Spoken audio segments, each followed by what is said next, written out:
नमस्कार, दीपावली की आप सभी को ढेर सारी शुभकामनाएं लिए हुए बात खाली का एक और नया संस्करण है, एपिसोड नंबर 8। बिल्कुल ऐसे चारों तरफ मुद्दे हैं जैसे शिवाजी की मंत्री परिषद के अष्टप्रधान हो। वैसे प्लूटो के निकलने के बाद ग्रह भी अब 8 ही रह गए हैं।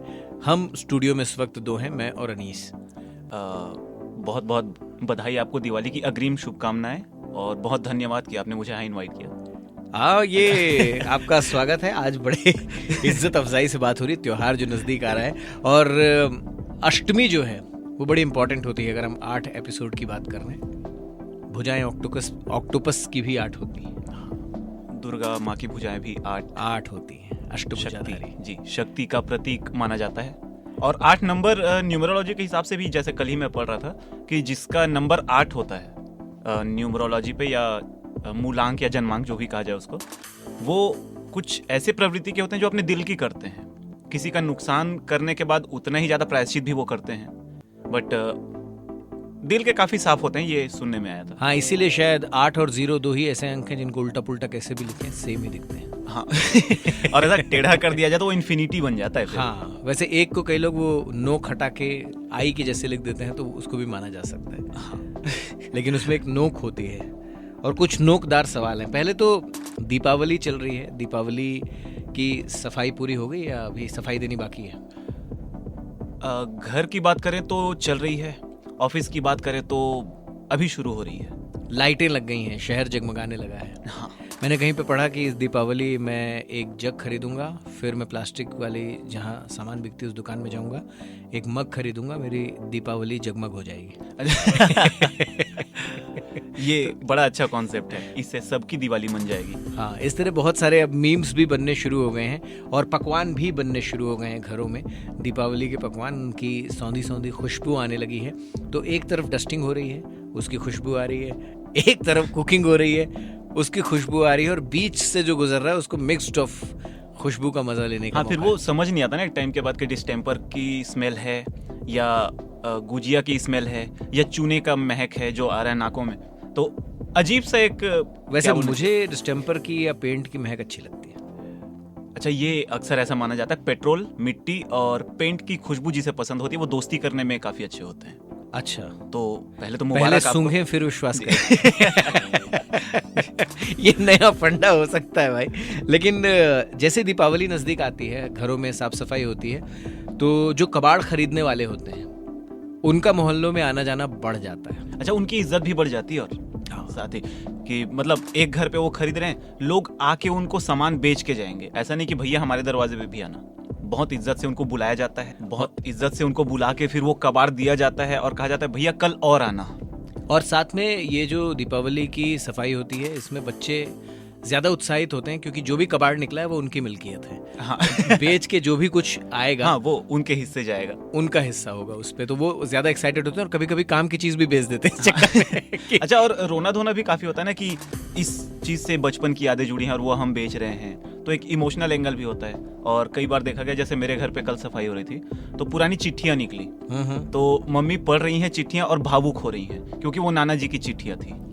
जनरली एक वर्ग है जो अपने बाप से, जैसे हम लोग हैं 90s के पहले वाले या 90s के लोग, तो वो अपने पिता से उतना खुल नहीं पाते हैं, हम माँ से ज्यादा खुलते हैं। तो पिता का चिट्ठी लिखना बहुत ज्यादा भावुक कर देता है अपने आप में। मेरे नाना जी लिखते थे चिट्ठी, उस समय जो अंतर्देशीय आते थे। हाँ। उसके सारे पन्ने, इवन जो उसके बॉर्डर, सब जगह उनका लिखा कुछ कुछ रहता था और उसमें कहानियाँ होती थी, लाइफ लर्निंग्स होती थी। चिट्ठियाँ तो लुप्त हुई हैं ज़रूर।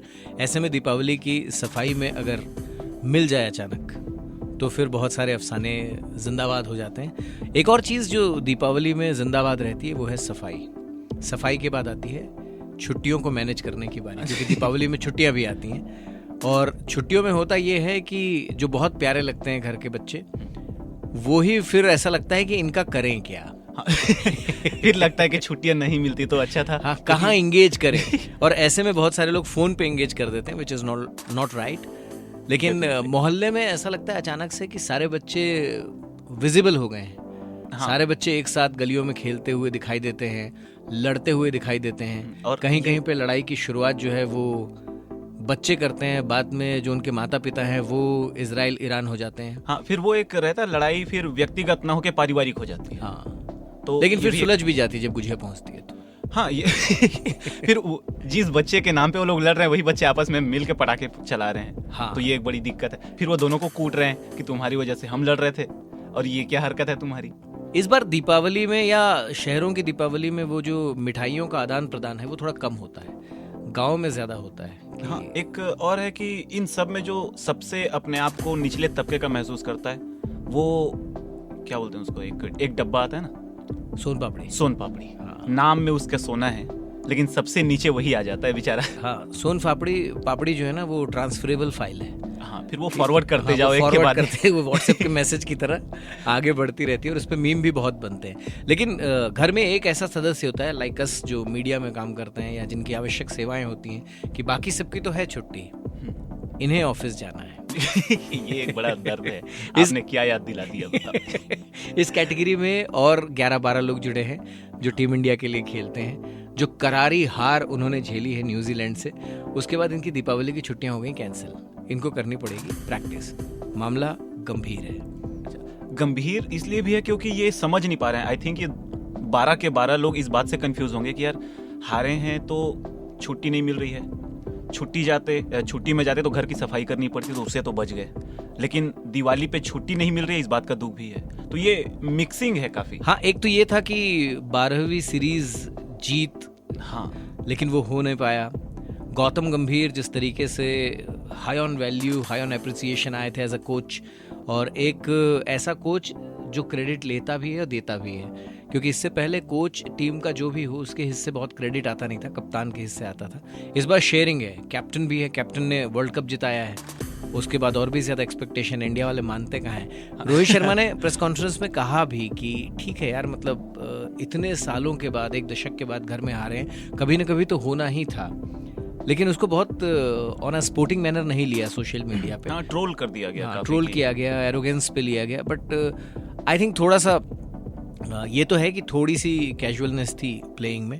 और एक बात जो मुझे लगी, जो न्यूजीलैंड की तरफ से आई है, कि ऐसा परसेप्शन है कि इंडिया के बैटर स्पिन को बेटर खेलते हैं, है नहीं ऐसा। मिचेल सेंटनर ने जो विकेट निकाले उससे लगा कि हाँ, पेसर्स ही होते तो ज़्यादा अच्छा खेल लेते हम। हाँ, एक ये भी बात है। और दूसरा, जो मैं खैर ज़्यादा क्रिकेट के बारे में तो नहीं जानता, लेकिन एक चीज़ जो मैंने महसूस की है कि जो आम जनता है, हम जीत में साथ देते हैं टीम का, हार में हम पीछे हो जाते हैं, हार में फिर हम ट्रोल कर देते हैं। और दूसरी ये कि देखिए वहाँ पर एक क्राउड होता है, जिम्मेदारियाँ होती हैं, आप अपने नेशन को प्रेजेंट कर रहे हैं, तो उस बोझ के साथ खेलना, उस प्रेशर में खेलना बहुत बड़ी बात होती है। तो आई थिंक वो भी चीज़ें काफ़ी दबाव बनाती हैं। तो जैसे सबका दिन होता है, सबका दिन नहीं होता है। हाँ, ये तो वर्ल्ड कप के समय, जो वनडे का वर्ल्ड कप चल रहा था और टीम इंडिया लगातार जीत रही थी, तभी रोहित शर्मा ने कहा था कि एक मैच होगा और मैं हीरो से जीरो बन जाऊंगा। तो वो मैच ओडीआईज में नहीं आया, वो मैच T20 में नहीं आया, वो टेस्ट मैच में आ गया। लेकिन आता ज़रूर है, ऐसे फेज आते हैं लाइफ में, सो इसको थोड़ा स्पोर्टिंगली लेना चाहिए। उनको दीपावली की प्रैक्टिस मुबारक, आपको छुट्टी मुबारक। और क्यों आखिर टीम इंडिया न्यूजीलैंड से हार गई, इसकी जांच किससे करवाई जाए, ये सवाल मन में घुमड़ रहा था। तभी खुशखबरी मिली कि आइकॉनिक सीरियल CID की वापसी हो रही है। दया, दरवाजा तोड़ो दया। दया को तो गोली मार दी टीजर में। उसका 30 सेकेंडर एक टीजर आया है जिसमें अभिजीत दया को गोली मार देता है, और प्रद्युमन साहब जो है, जो ACP ही रहे थे, उनका प्रमोशन हुआ नहीं था। रीलॉन्च में हम होपिंग कि कुछ तो उनको प्रमोशन मिला होगा। फेवरेट कैरेक्टर कौन था तुम्हारा CID में? मतलब जब हम बचपन में देखते थे तो दया ही होता था, क्योंकि हाँ। तब ये होता है ना कि यार दरवाजा तोड़ दिया कंधे से मार के। फिर बाद में पता चला यार इसको नौकरी वोकरी सिर्फ दरवाजा तोड़ने के लिए दिए हैं क्या। फिर कैरेक्टर आया उस पे जो डॉक्टर थे फॉरेंसिक, हाँ सालूंके, उनका कैरेक्टर बड़ा मजेदार लगता था। उनके डायलॉग मुझे बड़े अच्छे थे। अच्छा लाश मिली है, इसका मतलब है कि इंसान मर चुका है।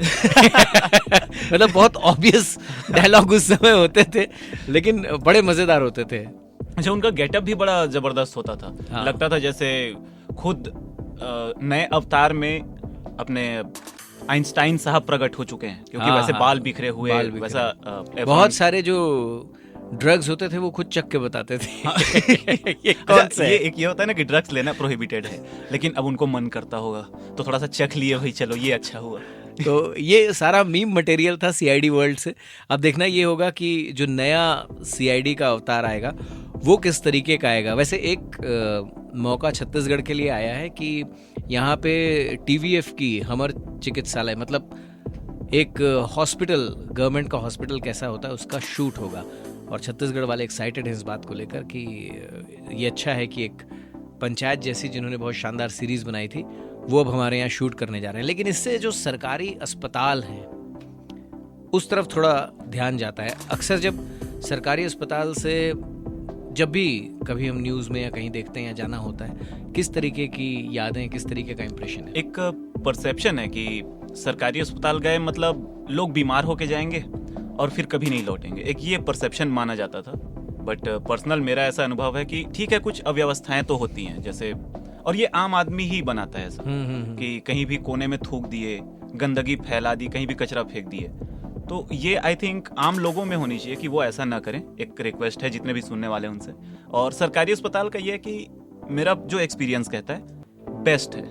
हाँ, मतलब जिस तरीके का वर्कलोड वो लेते हैं, जितनी ओपीडीज होती हैं, जितना एक डॉक्टर के ऊपर पर डॉक्टर पेशेंट का भार होता है, उस हिसाब से जो परफॉर्मेंस है गवर्नमेंट हॉस्पिटल का वो बहुत बढ़िया है और उनका नेटवर्क भी बहुत बढ़िया है। और दूसरी बात ये है ना कि प्राइवेट हॉस्पिटल के साथ एक मार्केटिंग का, एडवर्टाइजिंग का फंड होता है। हाँ। तो जब भी कभी कुछ वो अच्छा करते हैं तो उसको बताते हैं। सरकारी अस्पताल जब कुछ बुरा हो जाता है तभी न्यूज में आते हैं। हाँ, सरकारी तंत्र के पास मीडिया होती है। हाँ, जो तो भाई तुमने ये गलत कर दिया वो सबको बता देते हैं। पॉइंट आउट, और एक्सेस भी इजी होता है कि मतलब आप जाकर सरकारी अस्पताल की छानबीन कर लें।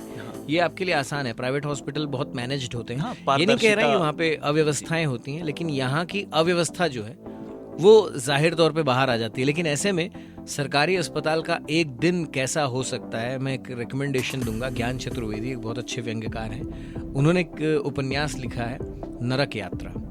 तो वो अस्पताल पे है, अस्पताल का एक दिन, और उसमें एक बहुत बढ़िया कैरेक्टर है कुत्ते का जो 3 कस्में खाता है उस पूरे उपन्यास के दौरान। और वो बहुत कमाल, मतलब जिस तरीके से उस कसम तक लेकर जाता है वो उपन्यास का प्लॉट बहुत कमाल है। मतलब उसके कुछ दृश्य ना बड़े विजिबल हैं कि जैसे जनरल वार्ड में जब पेशेंट के लिए खाना आता है तो जो वार्ड बॉय जो खाना बांट रहा होता है, तो वो ज्ञान चतुर्वेदी जी लिखते हैं कि वो दाल कुछ यूं देता था मानो उन सारे लोगों को अभय दान दे रहा हो। लो लो, तो ये आप जरूर से निकाल के पढ़िएगा, बहुत इंटरेस्टिंग। और एक ये भी हो जाता है ना कि दाल है कि पानी है, भाई कंफर्म तो बताओ आप। हाँ, मतलब ये हेरा फेरी में एक था ना कि इसमें कुछ दाल भी है, जिसके हिस्से आई दाल उसकी। हाँ। बाकी पानी से काम चलाओ। अच्छा, काम चलाने से याद आया कि काम जो है वो बराबर होता है और बराबरी से होता है। ये पुलिस ने साबित कर दिया। जबलपुर में हुआ ये कि पुलिस की एक बाइक होती है जिस पे पेट्रोलिंग वगैरह करते हैं वो लोग, चीता उसका नाम होता है, व्हाइट कलर में जो, व्हाइट कलर में, वो हो गई चोरी। तो एक तो पुलिस की बाइक चोरी हो गई। उसके बाद पुलिस को उस बाइक की चोरी की एफआईआर लिखने में 10 दिन लगे। तो पहला इंप्रेशन तो मुझे ऐसे लगा कि भेदभाव कहीं नहीं है। जितना डिले एक आम आदमी को एफआईआर के लिए झेलना पड़ता है पुलिस ने खुद झेला है। तो ये है। ये एक छोटा सा वो सुरेंद्र दुबे जी का एक किस्सा याद आ रहा है कि एक यहाँ कवि सम्मेलन होते रहते हैं ना, तो वो एक कविता सुना रहे थे, उसके बीच में उन्होंने एक जोक बताया कि एक पॉलिटिकल पार्टी है, उसका नारा था सबका साथ सबका विकास। तो किसी के घर चोरी हो गई, वो गया एक नेताजी के पास, बोला कि ये क्या है आपने, मतलब मेरे घर चोरी हो गई है, आप बोल रहे हो सबका साथ सबका विकास। तो बोलता है अच्छा तुम्हारा ही विकास होगा, चोर का नहीं हो सकता क्या? तो ये वही वाली बात है कि चोर बराबरी सबको लेके, सबको साथ लेके चल रहे हैं। हाँ, मतलब कुछ ऐसे जोक्स तो काफ़ी हैं। जैसे एक इंस्पेक्टर साहब की जो धर्म पत्नी थी, उनके पॉकेट से 500 रुपये निकाल रही थी इंस्पेक्टर साहब आधम के। उन्होंने देख लिया तो उन्होंने रॉब झाड़ते हुए कहा कि इंस्पेक्टर के ही पॉकेट से तुम पैसे निकाल रहे हो। तो पत्नी ने 200 थमाया, कहा बात घर के घर में जब उनको भी पता है कि कहाँ से डील करनी है, सिस्टम कैसे काम करता है। तो ऐसे काफ़ी जोक हैं। लेकिन हाँ, ये है कि ये चोरी थोड़ी, मतलब पुलिस की ही चोरी हो जाए। यहाँ भी हुआ था बलौदा बाजार में कि उनकी जो पीसीआर वैन है वो लेकर कोई चला गया और कुछ 15-20 किलोमीटर दूर छोड़ के भाग गया। बताओ। नहीं, उसको वहीं तक काम रहा होगा। हाँ, तो उसने अपना काम निकाला। बाद में पुलिस आजकल सीसीटीवी की मदद से ढूंढ लेती है। सीसीटीवी में एक और मामला आया है कि एक क्लब है जिसकी को ओनर हैं शिल्पा शेट्टी। तो वहाँ पर एक रईसजादे पहुँचे अपनी कार में उनकी कार 1-8 करोड़ की कार थी, वैले पार्किंग में गई, वैले पार्किंग वाले ने लगाई। उसके बाद जो बंदे वहाँ पे पहुँचे जीप से, उन्होंने कार का सिस्टम हैक किया, हैक करके वो कार चुरा ली और चुरा के वो भाग गए। अब 4 बजे जब पार्टी वार्टी करके भाई साहब लौटे तो कार नदारद थी, तो पता चला कि चोरी हो गई है, तो FIR वगैरह हुई। अब उन्होंने आरोप लगाया कि ओनर पे कि क्लब की जिम्मेदारी बनती है। ये चल ही रहा था कि पुलिस ने एक और एंगल निकाला कि 4 बजे तक पार्टी कैसे चल रही है। देखो भाई, चोरी हो रही है वहां तक ठीक है, वो हम संभाल लेंगे, 4 बजे तक इलीगल कैसे कर रहे हो तुम? तो वो अचानक से दोनों पे आ गया कि बोले 4 बजे तक पार्टी करा रहे थे। हाँ। तो 4 बजे तक पार्टी कर कौन रहा था? हाँ। तो इसमें एक और मेरा छोटा सा सवाल है कि जिन्होंने कार हैक की और कार चुरा के ले गए, वो अपनी जीप छोड़ के गए थे या वो? नहीं, 2 आदमी आए थे, एक जीप लेके गया, एक कार लेके गया। अच्छा। तो इस तरह से जीप कार बराबरी का। हाँ, तो अब उसकी तलाश चल रही है ना, आई एम श्योर पकड़ में तो वो आ ही जाएगा। हाँ, वैसे पिछले कुछ टाइम से शिल्पा शेट्टी जो है विवादों में ज्यादा आती हैं रेदर देन टीवी सीरियल्स या चैनल्स पे। हाँ, मतलब ऐसे सेलिब्रिटी के साथ तो ये विवाद जो है वो एक बाय प्रोडक्ट ही विवाद बना रहना चाहिए, उनके शोहरत का। लेकिन इस वक्त जहाँ शोहरत है वहाँ पे उत्सव है, और उत्सव दीपावली का है, और दीपावली की सफाई होती है। पहले हम घरों की सफाई करते हैं, और अब थोड़ा वो ट्रेंड कम हो गया है, नहीं तो अपने घर की सफाई और फिर वो सफाई का सारा जो प्रोडक्ट है वो पड़ोसी के घर में डालने की एक प्रथा थी, वो थोड़ी कम हुई है। अब लोग थोड़ा सलीके से रहना शुरू किए। उसके बाद आरोपों की सफाई करके वो पड़ोसी पे डाल जाता है कि तेरे कारण हुआ, तेरे कारण। हाँ, फिर आएगा मतलब पकवानों का, पूजा का, पटाखों का दौर। और ऐसे में बीच में एक चीज़ जो कंटिन्यूस चलती रहती है, जिसके लिए हम बहाने ढूंढते हैं, वो है शॉपिंग। तो शॉपिंग के लिए भाई हिदायत जारी कर दी गई है कि हमारा रायपुर का गोल बाज़ार, मालवीय रोड, ये किसी भी तरह की गाड़ियों के लिए 3 दिन बंद है, कि पैदल ही जाना है वहाँ पे, क्योंकि पैदल आप चले जाओ वो भी एक पराक्रम की बात है। हाँ, गाड़ी लेके जाना तो बहुत दूर की बात है। ये वो वाली बात हो जाती है ना, जैसे आप किसी पार्टी में गए, दाल सब्जी सब लिए, उस पे गुलाब जामुन लिए, तो गुलाब जामुन जो रास्ता बना के निकलता है, हाँ, आपको वैसा ही निकलना होगा, वैसे ही निकलना होगा। और थोड़ा अपनी शॉपिंग का बोझ आप स्वयं उठाएं, ऐसी अपेक्षा आपसे है। और इम्पोर्टेंट बात ये भी है कि ये जो मालवीय रोड है उसके बीचों बीच गोल बाजार का थाना है। पुलिस वाले भी अपनी गाड़ी छोड़ के जाएंगे क्या, इज द क्वेश्चन। अब गाड़ियों का काफ़ी जिक्र हुआ है, तो आपको ढेर सारी शॉपिंग, बस एक हिदायत डिजिटल सेफ्टी पे आई है कि बहुत सारे ऑफर आते हैं इस वक्त कि यहाँ डिस्काउंट, वहाँ डिस्काउंट, लिंक विंक चेक कर लें, अपने जो बैंक के क्रेडेंशियल्स हैं वो किसी को ना दें।